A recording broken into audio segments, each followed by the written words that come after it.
Hi, this is Ryan Neal from the USA offices of Neal's Saddlery and Harness, Cowboy Sewing Machines, and High-Tech Sewing Machines. Today we're going to do a little video on some of the operational adjustments for our 7360 patching machine.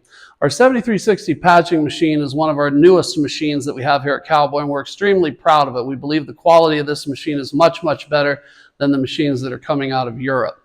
So I want to talk about some of the adjustment features that we have on this machine. We'll start on this side, move our way forward. So what we have right here is the large wheel that powers the machine.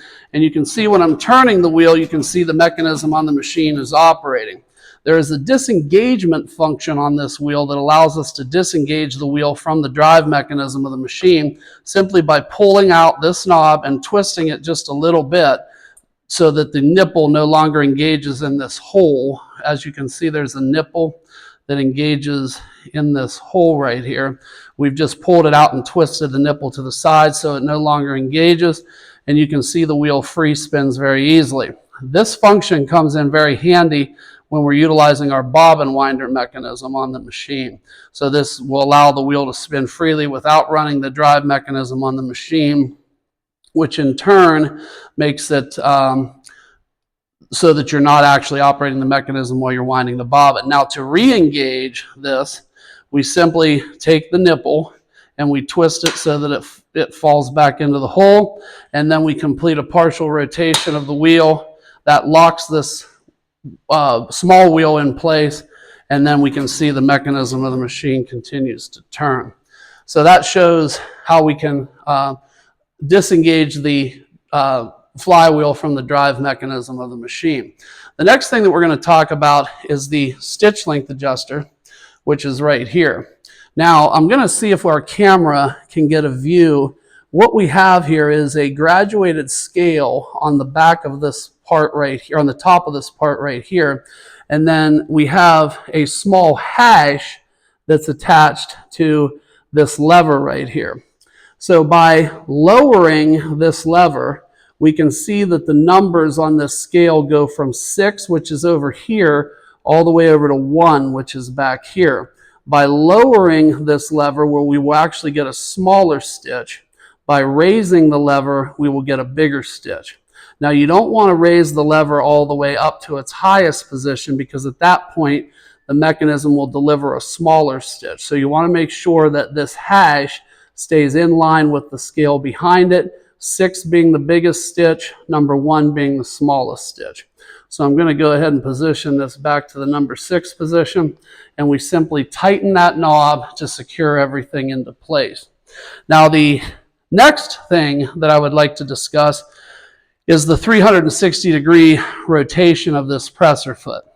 This presser foot will allow 360-degree rotation so that you can not have to manipulate the work to sew in different directions. That in fact, you can keep the work in a stationary position, simply rotate the presser foot, and it will take off sewing that direction. Or if we wanted to sew towards the rear of the piece, it will sew in that direction. Or if we wanted to sew to the right of the piece, it will sew that direction.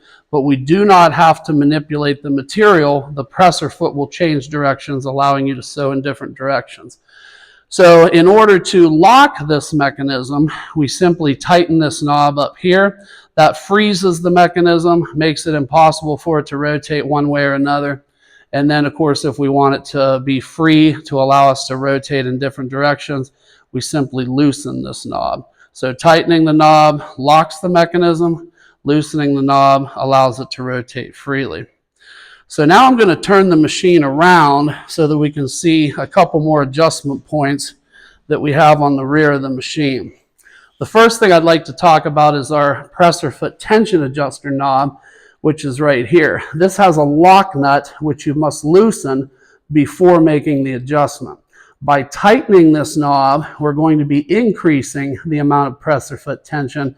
Then the presser foot tension would be the amount of pressure by which the presser foot squeezes down on the work. So tightening will increase presser foot tension, loosening will decrease presser foot tension. And then once you have this set the way you want it, you go ahead and tighten up this little set knob right here. and then that holds everything in a frozen position so you don't have to worry about it drifting while you're sewing. Now the next thing we'd like to talk about is this, and what this does is it raises the height by which the presser foot lifts up. So I'm going to do a demonstration here. As I turn this machine, you can see that this presser foot rises a prescribed distance, okay? Then it sets back down. Again, the presser foot rises, and then it sets back down.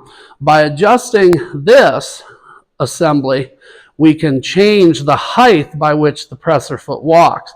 So by loosening this knob and moving this assembly this direction, we'll actually get a lower height, a lower rise in the presser foot. And by bringing the knob back to the original position, we'll get a higher rise in the presser foot assembly.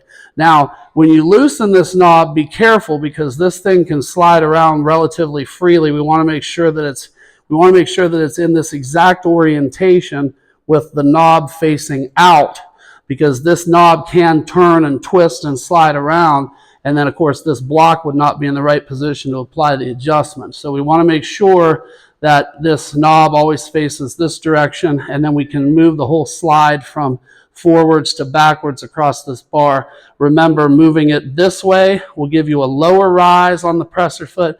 Moving it that way will give you a higher rise on the presser foot.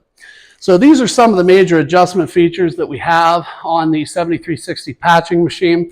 Again, we at Cowboy are extremely proud of this machine. We think it is an excellent and well-built machine, much better than even its European counterparts.